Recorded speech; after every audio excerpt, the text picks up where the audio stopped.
কিন্তু আপনারা কিন্তু ইতিমধ্যে দেখতে পাচ্ছেন যে সেনাবাহিনী ও পুলিশের সামনে অনেকে বুক পেতে দিয়েছে গোপালগঞ্জবাসী, এবং তারা এটাই প্রমাণ করতে চেয়েছে যে গোপালগঞ্জে আওয়ামী লীগ ছাড়া আর কোনো দল বা এনসিপি একটি ষড়যন্ত্রকারী দল হিসাবে গোপালগঞ্জে এসেছে, এমনটাই প্রুভ করে তারা কিন্তু 5 আগস্টের ন্যায় তারা বুক পেতে দিচ্ছে পুলিশের সামনে।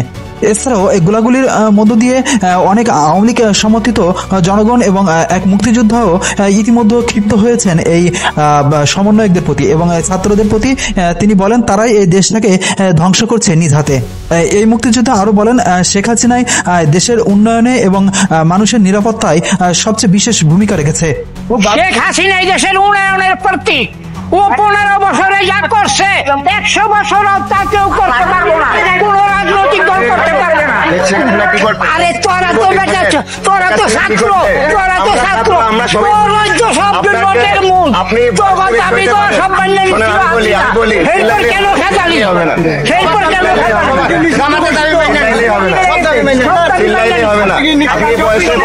চাঁদাবাজির সাথে জড়িত দেশের নাম জ্বালা চালাইছে, আরেক সন্ত্রাসী দেশ হয়েছে।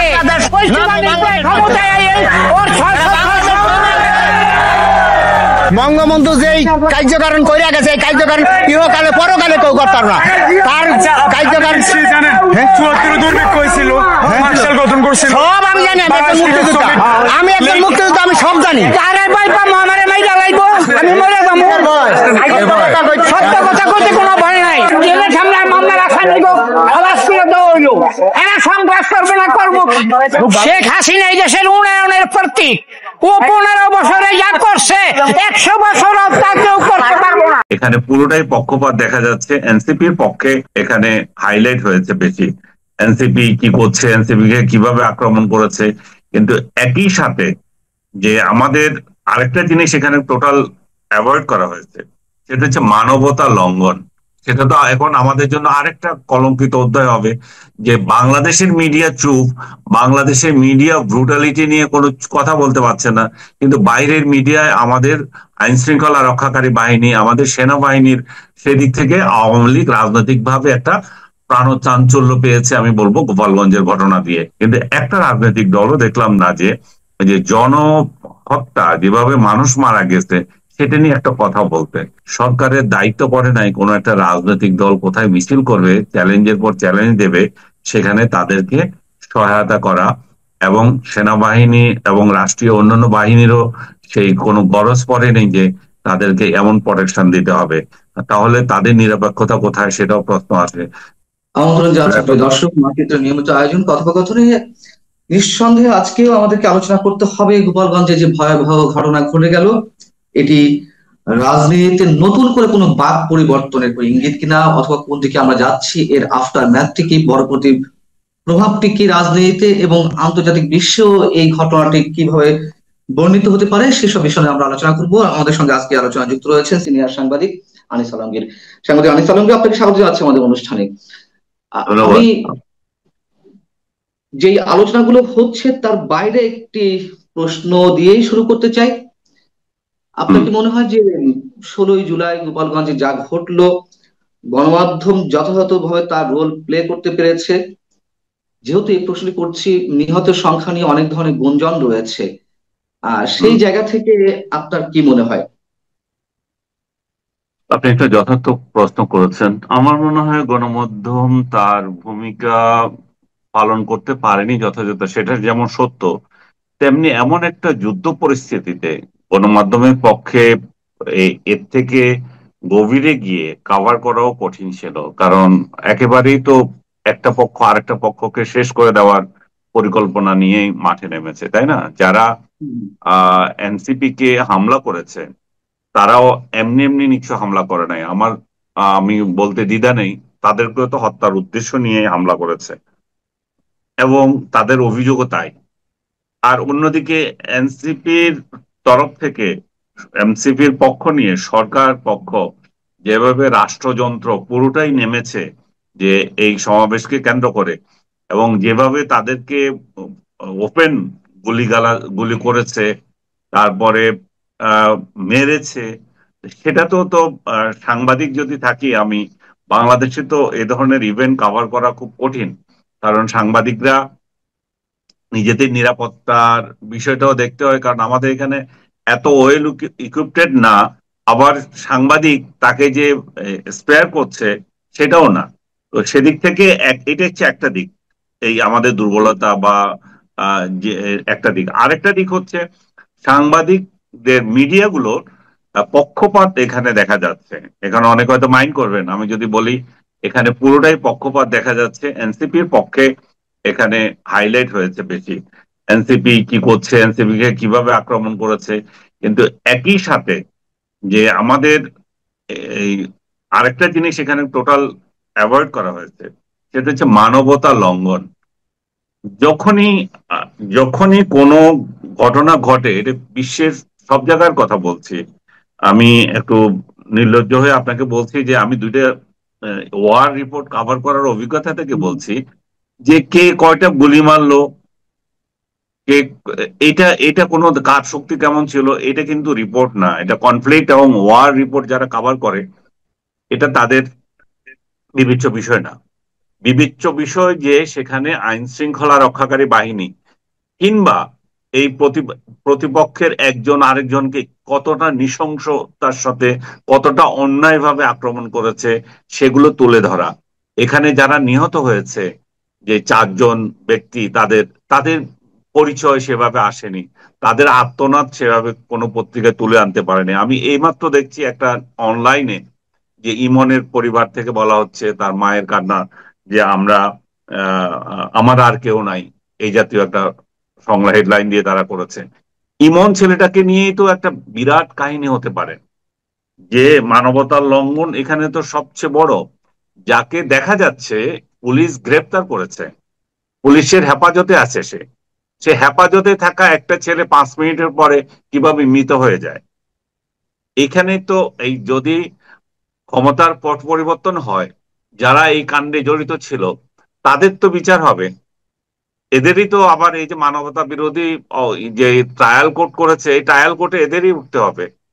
কে উঠবে আমি জানি না, কিন্তু যেভাবে মানবতা লঙ্ঘিত হচ্ছে, যে এই 5ই আগস্টের আগে পুলিশ যে এই বর্বরতা দেখিয়েছে এবং আইন শৃঙ্খলা রক্ষাকারী বাহিনীর যে নৃশংসতা আমরা দেখেছি ছাত্রদের উপরে, যে নির্বিচারে তারা যেভাবে গুলি করেছিল, দেখে নাই তারা, সে একই ঘটনা তো আমরা এখনো দেখছি। তাহলে কি দাঁড়াচ্ছে? আমাদের আইন শৃঙ্খলা রক্ষাকারী বাহিনীর চরিত্র তো কখনো চেঞ্জ হয়নি, একই রয়ে গেছে। এটাই আমার কথা। গণমাধ্যম হ্যাঁ, বলছি একই রকম চরিত্র কি পুলিশের মতন গণমাধ্যমেরও? আওয়ামী লীগের সময় আওয়ামী লীগের পক্ষে ঢোল বাজিয়েছে, এখন আবার সরকারের পক্ষে বা এনসিপির পক্ষে ঢোল বাজাচ্ছে, না না না, বিষয়টা এখানে কিরকম? উল্টোটা হচ্ছে, এখানে উল্টোটা হয়েছে। 5ই আগস্টের আগে আমরা পত্রিকাগুলোকে দেখেছি যে ছাত্রদের পক্ষ নিয়ে যথেষ্ট লিখেছে, মানবতার কাহিনী সেখানে কমতি ছিল না, সেখানে মানবিক স্টোরি গুলো খুব গুরুত্ব পেয়েছে। ইভেন এখনো আজকের দিনেও কিন্তু দেখেন অনেক আপনি। তথ্য তো গোপন করেছে, অনেক তথ্য তখন গোপন করা হয়েছিল গণমাধ্যমে, ইলেকট্রনিক মিডিয়া, প্রিন্ট মিডিয়ায়, সব ধরনের চিত্র তো আসেনি, এটাও তো সত্য কথা। এটা একদম সত্য কথা বলেছেন, বিশেষ করে আপনি যেটা পরে বললেন যে ইলেকট্রনিক মিডিয়া, ইলেকট্রনিক মিডিয়া অনেক সত্য গোপন করেছে, কিন্তু প্রিন্ট মিডিয়ায় অনেকটা এসেছে, এগুলো একেবারে ইয়ে করা যায় না। আর আরেকটা বিষয় যেটা আমি এখন বললাম আগেই শুরুতেই, যে পরিস্থিতি যে ছিল, সাংবাদিকদের নিজেদের জীবন রক্ষা করাও তো কঠিন ছিল। আপনি জানেন 4-5 জন সাংবাদিকও মারা গিয়েছে এই ঘটনা, আমাদের গত আগস্টের ঘটনায়, যা জুলাইয়ের ঘটনায়। সো তাদের তাদেরকেও আপনি উপেক্ষা করতে পারেন না। একদিক দিয়ে সরকারের সেন্সরশিপ, আরেক দিক দিয়ে আইন শৃঙ্খলা রক্ষাকারী বাহিনী সাংবাদিকদের পিটাচ্ছে, মারছে নির্বিচারে, সেটা বিবেচনা করছে না কে সাংবাদিক আর কে সাংবাদিক না। সেই প্রেক্ষাপটে যথাযথভাবে আসেনি, বিশেষ করে হত্যার সংখ্যা ঠিক মতো আসতে পারে না। এক পত্রিকায় একটা লিখেছে, এক পত্রিকায় যদি 6টা লেখে, আরেক পত্রিকায় লিখছে 16টা। তার মানে এত পার্থক্য তো হতে পারে না। সেই আপনি যথার্থভাবে বলছেন যে ওই সময়ও যে অ্যাট্রোসিটি সরকারের তরফ থেকে যেগুলো চালানো হয়েছিল, শেখ হাসিনা সরকার যেটা করেছিল ছাত্রদের উপর, সেটা যথাযথভাবে সংবাদপত্র তুলে আনতে পারেনি। কিন্তু একটা জিনিস পেরেছে, মানবিক স্টোরি গুলো তারা দিতে পেরেছে, মানবিক স্টোরি গুলোর আমি কমতি দেখি নাই। কিন্তু এখন সেটা অনুপস্থিত। এখন যারা মারা গেছে যেন তাদের তাদের বিষয়ে মানবতা নাই, তারা যেন পশু পাখি, তাদের বেলায় করা যাবে না কিছু। সে শত শত্রু হোক, যে যেই ধরনের হোক, আপনি পুলিশ হেফাজতে, পুলিশ ধরে রেখেছে তাজা প্রাণ, সেই তাজা প্রাণ 5 মিনিটের পরে যখন মৃত হয়, তখন সংবাদপত্রের দায়িত্ব এটা তুলে ধরা এবং বিশ্ব মিডিয়ায় যেভাবে বাংলাদেশকে চিত্রিত হচ্ছে, সেটা তো এখন আমাদের জন্য আরেকটা কলঙ্কিত অধ্যায় হবে যে বাংলাদেশের মিডিয়া চুপ, বাংলাদেশের মিডিয়া ব্রুটালিটি নিয়ে কোনো কথা বলতে পারছে না, কিন্তু বাইরের মিডিয়ায় আমাদের আইন শৃঙ্খলা রক্ষাকারী বাহিনী, আমাদের সেনাবাহিনীর বিরুদ্ধে নিউজ হচ্ছে এবং সেটা আবার পোর্ট্রেট হবে অন্যভাবে। আমাদের জাতিসংঘের সাথে আমাদের সেনাবাহিনী যেহেতু একটা বড় সম্পর্ক রয়েছে, আমরা শান্তিরক্ষী বাহিনীতে একটা বড় ভূমিকা রাখছি, এগুলো কিন্তু তখন আমাদেরকে আবার কালার করার সুযোগ পাবে। এই যে ঘটনাটি ঘটলো, এর মাধ্যমে যেটি এখন হিসাব নিকাশ হচ্ছে, জয় পরাজয়টি আসলে কার ঘটলো এবং কার পথ সুগম হলো অদূর কিংবা সুদূর ভবিষ্যতের জন্য? এটা একটা কঠিন বিষয় যে জয় পরাজয় বিষয়টা। যেমন দেখেন আপনি এনসিপি, সেখানে কিন্তু কোনো অবস্থান নাই তাদের, তাদের জয়ের কিছু ছিল না যে তারা ওইখানে সাংগঠনিক ভিত্তি এমন তারা সেখানে গোপালগঞ্জে বিজয় করে ফেলবে। তারা একটা চ্যালেঞ্জ নিয়ে গিয়েছে যে যে পতিত সরকারের আহ, লোকজন সেখানে আহ একটা অবরুদ্ধ করে রেখেছে। তারা মনে করে যে গোপালগঞ্জে আসলে আমরা দেখিয়ে দেব। 32 নম্বর ভেঙে ফেলা হয়েছিল, আমরা তখন কিছু করতে পারিনি। এবং সেই সেন্টিমেন্টের দিক থেকে যদি আপনি চিন্তা করেন, হয়তো এটা জেনুইন। তো এটাকে চ্যালেঞ্জ করে আপনার এনসিপি সেখানে গিয়েছে। এনসিপির সেখানে রাজনৈতিক বিজয় অর্জনের ছিল যে দেখানো, তাদের তো সেখানে অন্য কোনো গোল আমি দেখি না। তাদের সেখানে জনপ্রিয়তা এমন না যে তারা সেখানে যেতে পারে। আমি এর আগে আমাকে একজনে বলেছিল যে চরমোনাই পীরের দল কিংবা জামাত অন্য কেউ নাকি সেখানে সমাবেশ করেছে, তাদের ক্ষেত্রে তো কোনো প্রতিরোধ আসেনি, তাহলে এদের ক্ষেত্রে আসলো কেন? এদের ক্ষেত্রে এসেছে ওই যে 32 নম্বরে যে ঘটনা বললাম, 32 নম্বর যখন ঘুরে দেওয়া হলো, তখন আবার আওয়াজ উঠলো সোশ্যাল মিডিয়ায়, কিছু ব্লগার বা ইউটিউবার মানে এমন সব কথা বললেন যেগুলা দিয়ে ফ্রান্স থেকে, মানে আমেরিকা থেকেও আসলো, ওহি নাজির হলো যে বুলডোজার দিয়ে মানে টঙ্গিপাড়ার সমাধিস্থল গুড়িয়ে দেওয়া হবে, ড্রোনের মাধ্যমে জ্বালিয়ে দেওয়া হবে, এরকম কথাবার্তা হ্যাঁ, এসেছিল। এগুলো তো কারো কারো বক্তৃতা এসেছে। ইভেন দায়িত্বশীল নেতাদের উস্কানিও ছিল এখানে। তো এইটার একটা এটার একটা প্রতিক্রিয়া তো সেটা ছিলই। তার জন্য যে একটা মানে একটা উস্কানি, আমি বলবো যে এই উস্কানির প্রেক্ষিতে এই ধরনের ঘটনার পরিবেশ তৈরি হয়েছে। এখন সেখানে যে পরিস্থিতিতে গিয়ে তারা বক্তৃতা করেছে সেখানে, সেটা এক ধরনের অবশ্যই বিজয়। তারা তাদের কথা রেখেছে, তারা গিয়েছে, সেখানে দাঁড়িয়েছে, আবার তারা সেখান থেকে চলে গেছে। আজকে দেখলাম তারা আবার বলেছে আমরা সেখানে যাব। এই পাল্টাপাল্টির যে রাজনীতি, সেটা কোথায় যে আমি জানি না। তো আপনি যে বলছেন যে বিজয় কার হয়েছে, আক্ষরিক অর্থে বিজয় কারো নয়। মানুষের মৃত্যু দিয়ে তো বিজয় কিছু আসে যায় না। শেখ হাসিনা যদি রাজনৈতিক বিজয় নিতে চান, আহ হত্যার সংখ্যা নিতে চান, তাহলে আওয়ামী লীগ বলতে চান যে আমাদের বিজয় হয়েছে, আমরা একেবারে বিজয় শূন্য নয়। এটা তারা দাবি করতে পারে, এইভাবে দাবি করতে পারে যে আপনি 5ই আগস্টের পরে দেখেন তারা দিক বিদিক শূন্য হয়েছিল, তারা কে কোথায় আছে তার কোনো খবর ছিল না, তাদের একজনের সাথে আরেকজনের যোগাযোগ ছিল না। তো সেই প্রেক্ষিতে এবং তারা কি করবে, তাদের নেত্রী যখন দেশ থেকে পালিয়ে গেছে কিছু বলতে পারে নাই, কিন্তু সেই প্রেক্ষিতে এখন যদি হয়ে থাকে যে তারা সংগঠিত হয়েছে, তারা এটার প্রতিবাদ করছে, তারা দেশে এবং বিদেশ থেকে এটা নিয়ে কথা বলতে পারছে, এটা তারা বিবেচনা করতে পারে তাদের দলীয় ভাবে। এটা আমাদের একটা পজিটিভ দিক আমরা পেয়েছি। এখন যে যার মতো করে হিসাব করবে। আর এনসিপি কেও তারা বলতে পারে যে তোমরা সেখানে যে গিয়েছিলে সেটা তো সশস্ত্র পাহাড়ে গিয়েছো, এর থেকে তোমরা একটা অনিবন্ধিত রাজনৈতিক দল, তোমাদেরকে সরকার প্রটেকশন দিয়ে, পুরো রাষ্ট্রযন্ত্র প্রটেকশন দিয়ে, একজন উপদেষ্টা এবং স্বরাষ্ট্র উপদেষ্টা দুইজন মিলে মনিটরিং করে যে কি করবে না করবে সেটার সেটার তদারকি করছে। রাষ্ট্র তোমাদের পক্ষ নিয়ে বিবৃতি দিচ্ছে। তো সব দিক দিয়ে দেখলে আবার এনসিপি এবং সেখান থেকে যে আহ আহ, প্রাণ হুমকি যেটা ছিল তাদের উপরে, যেটা আমি শুরুতে বলছিলাম যে তাদেরকে তো আক্রমণ করা হয়েছে প্রাণাঘাত করার জন্যই, তো একই স্টাইলে তারা আবার সাজোয়া জানে করে চলে গেছে। সাজোয়া জানের ভিতরে তাদের ঢোকা নিয়ে অনেকে ট্রল হচ্ছে। যেই ট্রল শেখ হাসিনা যখন ভারতে পালিয়ে গিয়েছিল হেলিকপ্টার করে যেটা হয়েছে, তো পালানো এখন দুইটা দুইটা পালানোকে আবার একভাবে দেখছে, কিন্তু প্রাণ বাঁচানো তো সবার জন্য ফরজ। এটা আমি মনে করি না যে এটাতে কোনো অন্যায় হয়েছে, সবারই দরকার জীবন সেফটি। আপনি নিজে না বাঁচলে রাজনীতি কি? তো শেখ হাসিনাও যেমন চলে গেছে, এরও তেমনি নিজেদের সেফটির জন্য সরে গেছে। তো এটাকে আবার ওই আওয়ামী লীগ বলতে পারে তোমরা তো এককভাবে একক শক্তিতে সেখানে যেতে পারছো না, তোমরা তো প্রটোকল ছাড়া যেতে পারছো না, এই আর কি। আপনি যে কথাগুলো বললেন তার থেকে দুটো কোশ্চেন আমি একটু অ্যারাইজ করতে চাই। একটা হচ্ছে আসিফ মাহমুদ প্রসঙ্গ এনেছেন এবং এটাও যথেষ্ট সমালোচিত হচ্ছে। বাংলাদেশের ইতিহাসে পুলিশ কন্ট্রোল রুমে এ পর্যন্ত সংশ্লিষ্ট মন্ত্রণালয়ের মন্ত্রী ছাড়া, তাও সম্ভবত এক সাবেক স্বরাষ্ট্রমন্ত্রী আসাদুজ্জামান খান কামাল, তিনি বাদে আর কোন মন্ত্রী যাননি।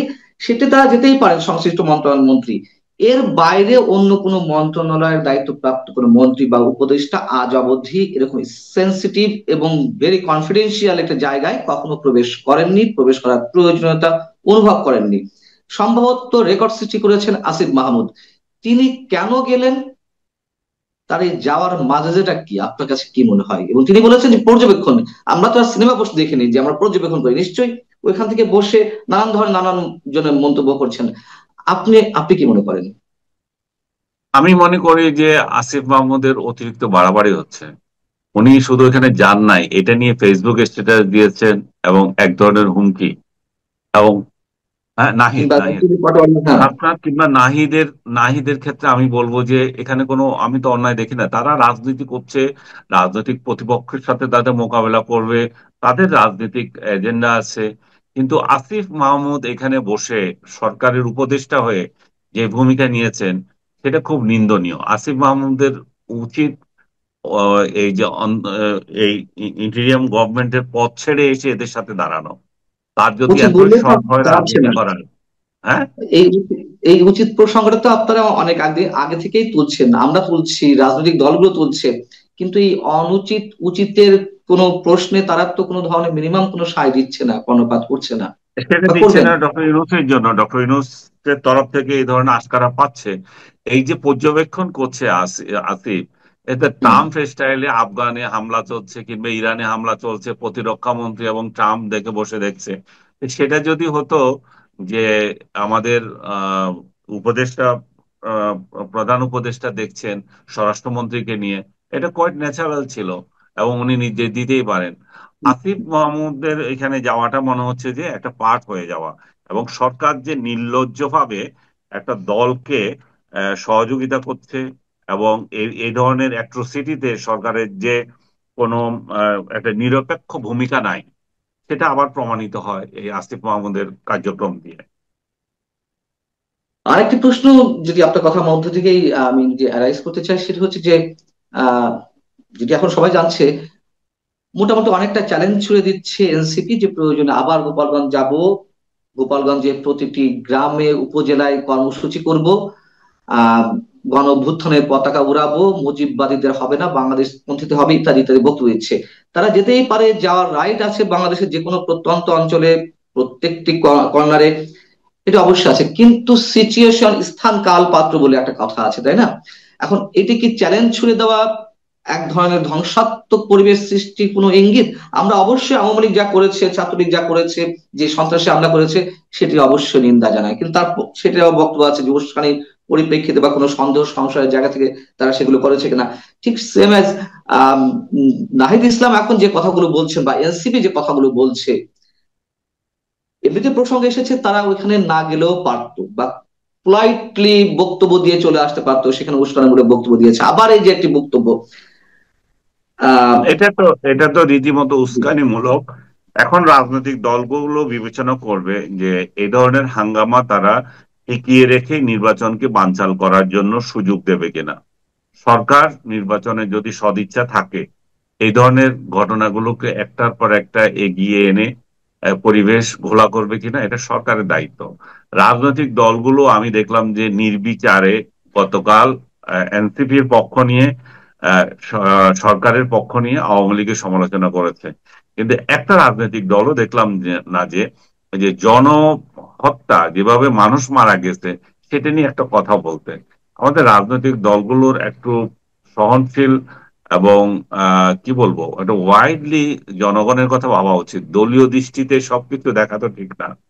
যে লোকগুলো প্রাণ গেছে তারা তো বলি হয়েছে না, তারা হয় শেখ হাসিনার দল করতে গিয়ে বলি হয়েছে, কিংবা সরকারের রোষানলে বলি হয়েছে, কোনো না কোনো তো হয়েছে। কিন্তু প্রাণ তো আছে, প্রাণের মায়া, প্রাণ এবং প্রত্যেকটা প্রাণেরই তো মূল্য আছে। এবং এমন একটা দিনে তাদেরকে হত্যা করা হলো, সেদিন এই যে আপনার আপনি তাই হত্যা করেছেন। আবু সাইদ হত্যার যে দিবস, সে আবু সাইদ দিবসের একটি ঘটনা ঘটলো। আবু সাইদকে বুকে গুলি করেছিল পুলিশ, এবং এই আবু সাইদের হাতে কোনো অস্ত্র ছিল না, তাকে যে নির্মম ভাবে হত্যা করা হলো। এখানে তো ইমনের ক্ষেত্রে একই ঘটনা, তার হাতে তো কোনো অস্ত্র নাই, তার হাতে অস্ত্র থাকলে সেটা আগে ছিল, আমরা তো দেখি নাই। এবং আমরা তো দেখলাম সে নিরস্ত্র, এবং এটা পুলিশের হাতে একজন নিরস্ত্র লোকের মেরে ফেলা মানে কি? এটা তো ওর থেকে, আবু সাইদকে হত্যার থেকেও ভয়াবহ। আবু সাইদকে আমি দূর থেকে গুলি করছি, এটা তো আমার হাতে নিয়ে আমি গুলি করছি। তো এই এই যে জিনিসগুলো আমি বারবার বলছি, আমাদের আইন শৃঙ্খলা রক্ষাকারী বাহিনী চরিত্র কখনো চেঞ্জ হয় নাই। ওরা যে মানবতা লঙ্ঘন করছে একের পর এক, সেটা সব আমলে একই রকম হয়ে আছে। এবং রাজনৈতিক দলগুলোর এটা নিয়ে সোচ্চার হওয়া উচিত। সেটা যে আজকে আওয়ামী লীগের সমর্থক কারোর সাথে করেছে, আপনি এই জন্য চুপ থাকতেন, আপনি একটা ঘটনার নিন্দা করলেন, আরেকটা করলেন না, আপনার ক্ষেত্রে তো সেটা আগামী দিনে হবে। এটা তো কেউ তো, এই এই কালচার যদি আমাদের টিকে থাকে, তাহলে তো এটা চলতেই থাকবে। এটা হাসিনার আমলে হয়েছে, ডক্টর ইউনূসের আমলে হচ্ছে, পরের আমলেও হবে, তাই না? আমরা তো শেখ হাসিনার আমল থেকে নতুন একটা দেশ চেয়েছিলাম, নতুন একটা অধ্যায় চেয়েছিলাম। কিসের আর সংস্কার? সংস্কার তো একই। এইগুলোই যদি সংস্কার না হয় আমাদের আচরণগত, তাহলে আর সংস্কার কোথায় হলো? রাজনৈতিক দলগুলো এই আচরণ করার কারণ কি? শুধুমাত্র আওয়ামী বিরোধিতার জায়গা থেকে, অথবা নির্বাচনের হিসেব নিকেশ থেকে? আপনার কি মনে হয়? দুটাই। প্রথমত আওয়ামী বিরোধিতা, যে আওয়ামী লীগ বোধহয় আবার জেগে উঠলো, এটা তাদের মধ্যে একটা আশঙ্কা তৈরি হতে পারে। এবং একদিক থেকে তাদেরকে আবার ঐক্যবদ্ধ হতে সহায়তা করেছে। গত কিছুদিন আপনি দেখেছেন যে তারা একজন আরেকজনের বিরুদ্ধে মেতে উঠেছিল, বিএনপি এবং তার মিত্ররা, আর অন্যদিকে জামাত এবং এনসিপি। তো এইটা এটা তাদেরকে হয়তো আবার নিকটে আসার সুযোগ দিল। কিন্তু এটা সাময়িক, আমি মনে করি না যে তাদের এই নৈকট্য থাকবে। কারণ সবার টার্গেট হচ্ছে ইলেকশন, আওয়ামী লীগকে বাদ দিয়ে কিভাবে নির্বাচনে জিতে আসা যায়, সেই অঙ্ক হিসাব করছে তারা। সেই হিসাবে এখন আওয়ামী লীগ একটা সুযোগ পেল, তাই আওয়ামী লীগকে সবাই মিলে নিন্দা করলো। এবং নিন্দা করার মতো কাজ ছিল একটা, কারণ আওয়ামী লীগের লোকজন তো তাদের সমাবেশে আগে থেকে হামলা করেছে। আওয়ামী লীগের লোকজন তো আহ, পুলিশকে গাড়িতে আগুন দিয়েছে। বলতে পারেন যে না, তারা উস্কানি ছিল সেই জন্য করেছে, হ্যাঁ, সেটাও অস্বীকার করছে না। কিন্তু অ্যাকশনটা তো মানুষ দেখে সবচেয়ে বেশি। আমার শেষ প্রশ্ন, এই ঘটনা বাংলাদেশে, যেটা আমি ভূমিকাতে শুরুতে বলছিলাম আর কি, যে বাংলাদেশের বর্তমান যে টালমাটাল রাজনৈতিক পরিস্থিতি নতুন কোন সমীকরণের দিকে নিয়ে যাচ্ছে কিনা, অথবা আপনি এর মধ্যে দিয়ে একটা ইঙ্গিত দিয়েছেন আওয়ামী লীগ আরো উজ্জীবিত হওয়ার একটা সুযোগ হয়তো পেল, ইউনাইটেড হওয়ার একটা সুযোগ পেল, তারা নিজেরা নিজেরা জেগে উঠতে পারে। আর কি মেসেজ থাকতে পারে গোপালগঞ্জের এই ঘটনায়? মানবাধিকার লঙ্ঘন হয়েছে, গণমাধ্যমের ভূমিকা প্রশ্নবিদ্ধ হয়েছে, রাজনৈতিক দলগুলোর ভূমিকা প্রশ্নবিদ্ধ হচ্ছে, এর পাশাপাশি সার্বিকভাবে পুরো দেশের জন্য পরবর্তী মেসেজটা কি আপনার দেশের বিশ্লেষণে? জন্য এটা একটা অশুভ ছায়া। সরকারের যদি সদিচ্ছা না থাকে, ইলেকশন দেবে ফেব্রুয়ারিতে, তাহলে এটাকে লেংদি করে সরকার নির্বাচনকে বানচাল করতে পারে। জামায়াত এবং এনসিপির ইলেকশন নিয়ে কোনো মাথা ব্যথা নাই। তারা যদি, তারা সরকার একটার পর একটা এই ধরনের ঘটনা ঘটিয়ে যায়, এবং নির্বাচনের পরিবেশ নেই বলে ধোঁয়া তোলার একটা বড় সুযোগ তারাই তৈরি করছে। তারাই আবার বলবে, তারাই এখানে আগুন লাগাবে, এবং তারাই এখানে ফায়ার ফাইটার। আর সরকার সেখানে তাদের সাথে আছে একযোগে। সরকার যদি মনে করে যে না, আমার টার্গেট হচ্ছে ফেব্রুয়ারির মধ্যে ইলেকশন দিয়ে দেওয়া, তাহলে কিন্তু সরকার এগুলোকে অ্যাভয়েড করতে হবে। সরকারের দায়িত্ব পড়ে নাই কোনো একটা রাজনৈতিক দল কোথায় মিছিল করবে, চ্যালেঞ্জের পর চ্যালেঞ্জ দেবে, সেখানে তাদেরকে সহায়তা করা। এবং সেনাবাহিনী এবং রাষ্ট্রীয় অন্যান্য বাহিনীরও সেই কোনো গরজ পড়ে নেই যে তাদেরকে এমন প্রোটেকশন দিতে হবে। তাহলে তাদের নিরপেক্ষতা কোথায়, সেটাও প্রশ্ন আসে। তাহলে শেখ হাসিনার লেজুর ভিত্তি করেছিল, শেখ হাসিনার পক্ষ নিয়ে যে সমস্ত পুলিশ কর্মকর্তা, যে সমস্ত বড় বড় আইন শৃঙ্খলা রক্ষাকারী বাহিনীর অন্য কর্মকর্তারা জড়িত ছিল, তাহলে পার্থক্য কোথায়? এগুলার আর ওইগুলোর মধ্যে তো পার্থক্য নাই। রিজিম চেঞ্জ হলেতে এরাও আবার জেলে যেতে হবে এই সমস্ত কর্মকাণ্ডের জন্য, এটাই আর কি। অনেক ধন্যবাদ সাংবাদিক আনিস আলমগীর, আপনি যা বলেছেন এরপরে আর কোনো উপসংহার থাকতে পারে না, উপসংহার পুরোটাই আপনার উপসংহার যা বলেছেন। ভালো থাকুন, অনেক দর্শক আপনারা ভালো থাকবেন, শেষ করছি, আল্লাহ হাফেজ।